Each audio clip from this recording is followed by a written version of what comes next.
welcome back. I'm gonna stop calling y'all nosy. Y'all just intrigued with my life, and I'm okay with that. So while I was going back and forth, because like I said, you know, I always was at church, or I always was somewhere where I could get to church. Like, if you think it could be serious, ask me to call okay.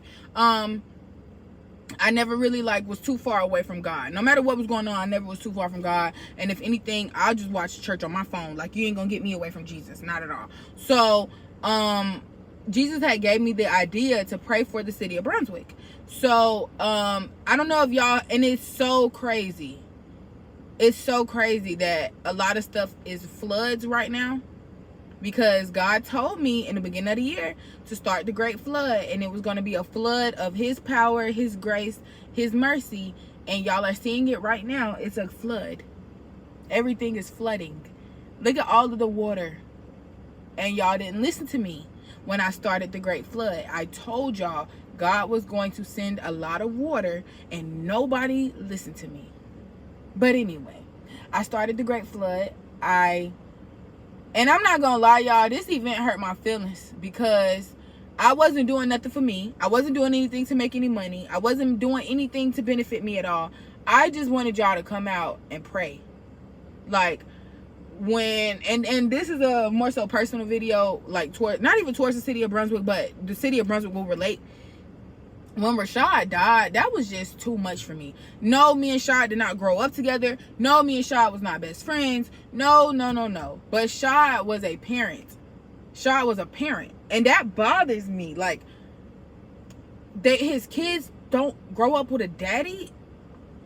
That doesn't make sense. When you've seen somebody in his fullness be a dad, like even when Shad was being ghetto, because Shad would come to the daycare with his music on 700 to pick them kids up and throw them right in the back seat or in the front seat with him.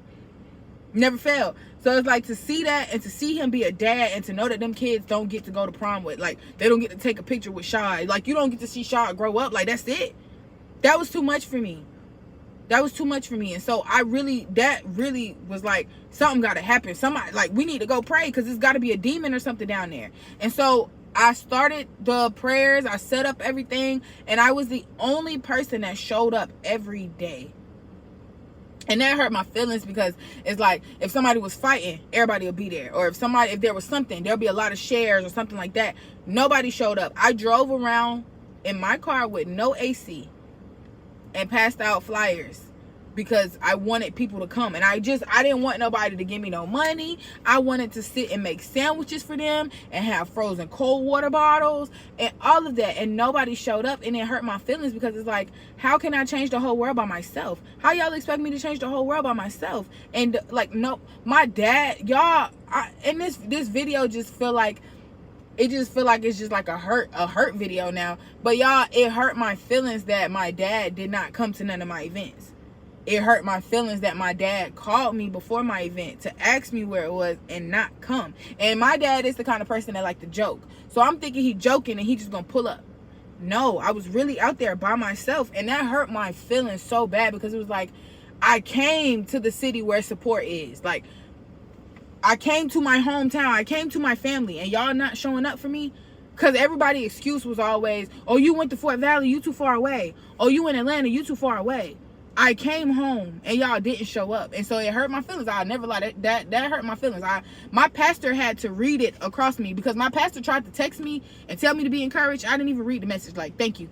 Thanks. Love you. Bye. Because it hurt my feelings. Like, I don't want to hear nothing positive right now. Y'all hurt my feelings. So that's really what it was. Like, I really put that event together just to pray. I just wanted to pray. Like, I just wanted to pray. I had this little holy oil that I had prayed over, and I was gonna go and spray. Like, and it doesn't make sense. Like, it sounds a little crazy if you don't have the faith that I have, but I just felt like with this little bottle, I could do a spray and healing. Everything would be fixed. Like, I really felt like, because you know how people, when they go pray over you, they go cross your forehead. Okay, we don't have time to rub oil across the ground, but that's what we needed. We needed God to touch touch the grounds, touch the city that the ground is on. Like, we need him here. So that was my thought behind it. And I know God still blessed it, and I know God would have still blessed random oil spots in the ground, but it's like I wanted that to be like a defense, like God is here, like no matter what's going on, there's some oil on the street, because the oil still burns, the oil still flows, so there's some oil on the street. So no matter what goes on, no matter who come on the street, it's still oil on the street. And that's what my whole thought process was. But when people didn't show up, it did hurt my feelings, and it made me a little bit discouraged. But I was just like, you know what, it's okay. So I still signed up for the prayer line, and I guess this is my moment to have conviction, because I stopped doing the prayer line, because it's like, how much stuff am I going to try to do that nobody supports? Like, it's already hard enough having a business that people barely support, and only support when their skin start breaking out and when they realize they really needed it, or they should have asked me before. That's the only time people support me or message me. Oh, I didn't know your hair. I didn't know you really sold hair. Oh, I didn't know you made it. Like, people really be like, oh, I didn't know that was you.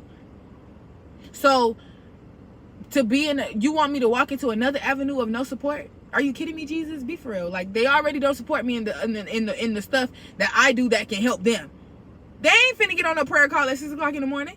So I stopped doing it. And I still, I still have the prayer call, the prayer app, and Jesus, since we're here right now, I will resume the prayer calls if nobody else show up. I just want to pray for people. Like, I don't want to say that, because I feel like as soon as I say something, she's gonna be like, intercessor. But I was about to say, I don't think I'm an intercessor prayer, but like, when I see something wrong, or if I see something wrong, I immediately feel like, oh, I need to pray for them. And you can, if you think I'm lying, y'all can ask my ex, ask Cornelius. We seen somebody in an accident, and I was so heartbroken that he did not pull over to let me pray for them people. Like, I need to pray for them. I don't know. They need prayer. I need to pray. So that's how I feel. Like, I really feel like when something's wrong, I need to be there to fix it by prayer. Like, I know I can't physically come down and fix it, but I know who can. So I be feeling like I need to be there. And they say intercessor prayers pray for other people. So just keep that on the down low, just in case I am one. I don't want, hey, look, I don't want Jesus to be like, oh, you ain't, let me show you. And then I'm down there in the lake praying for somebody. But yeah, like, I just really wanted to pray for people, and so it hurt my feelings. Like, I ain't trying to do nothing for me. I'm not asking y'all to buy nothing. Now, it's crazy, I can do a pop-up shop and y'all will come up here and buy 700 cookies, but I can't get nobody to come pray with me. Anyway, so I had that moment of just trying to figure out, and it honestly took me like a month to get out of that. Like, God, I'm trying to do the stuff you're telling me to do. I don't have no support, and it's even harder, y'all, and I guess this is just like a personal video for me, y'all. It's even harder when you're trying to do what God tells you to do, and the people around you don't see what you're trying to do. Like, it's not even that I want you to see it. It's not that I want you to support it. I just want you to shut up until God finish what he doing. Y'all don't understand. My prayer, majority of the time, not even majority, like half of my prayer is, God, shut them up. Like, God, please do it so they can shut up. Like, it's not even, I don't even want the money for me no more. I want the money so y'all can stop thinking I don't have a plan. Or y'all, like, when you only walking with God and you don't require nothing else in life, like, you're okay. Everybody else is not okay with you being okay. And so everybody else is having a fit while I'm trying to be okay with the journey with Jesus. Like, I really don't feel like I'm nowhere away from God. Like, I don't feel like I'm just so far away from God and God's plan. And so it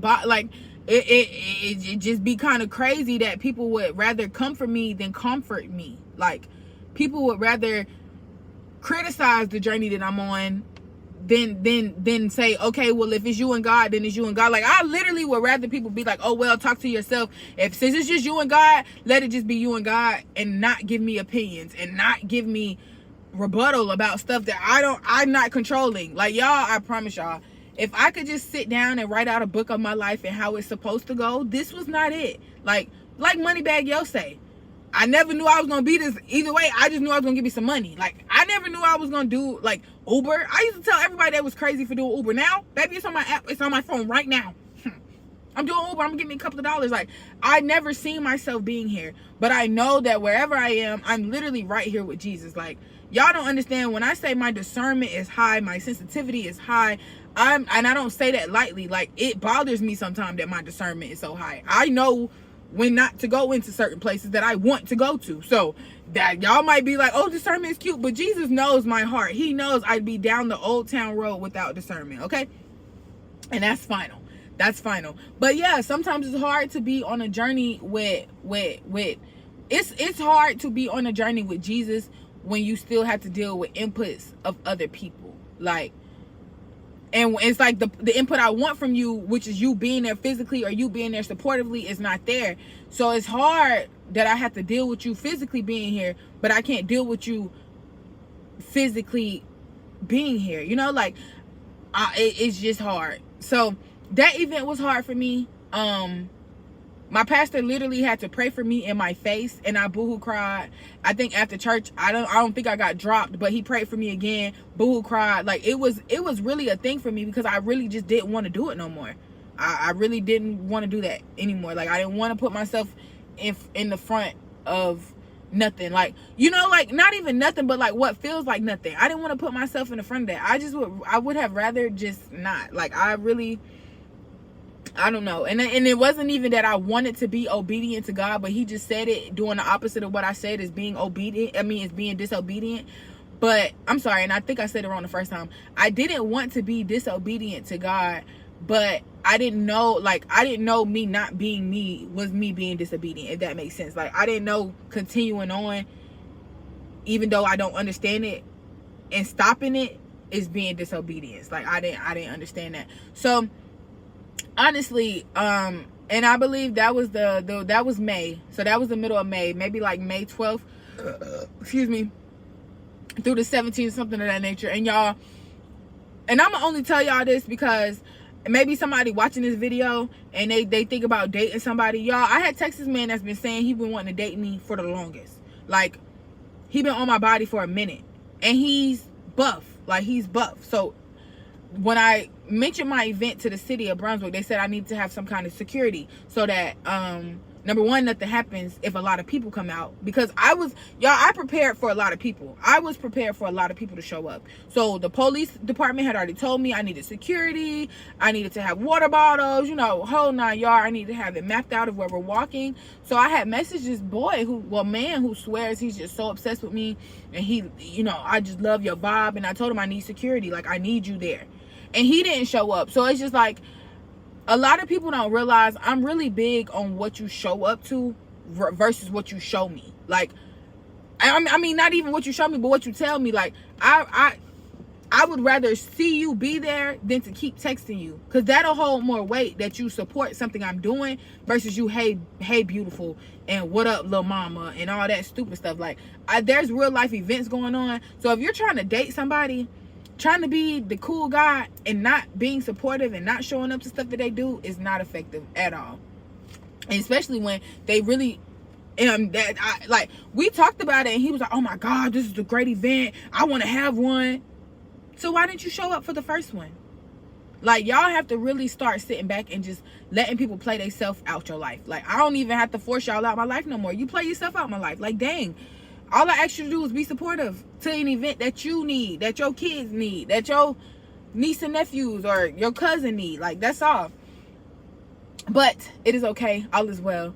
That was pretty much my May. And then I went back to, so when I say my pastor, that's my pastor in Fort Valley. I left Brunswick that weekend, went back to Fort Valley, did my normal, did my clients, and I do have TikToks of me doing my clients at the hotel, my client face when she was like, oh, we're at the hotel, and I was like, yeah, we are, get your lashes done.